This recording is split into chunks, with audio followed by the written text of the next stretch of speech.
بله.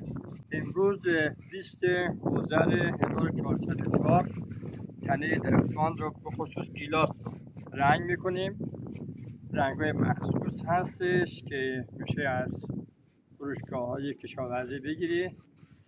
این کار سه دلیل داره. یکی اینکه جلوی ترک خوردن درختان رو میگیره در اثر تنش‌های آب و هوایی. دوم اینکه تنه درخت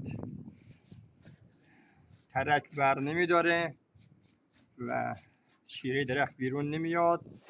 و سوم اینکه لارو کرما داخل این شکاف ها دیگه تخم ریزی نمیکنه.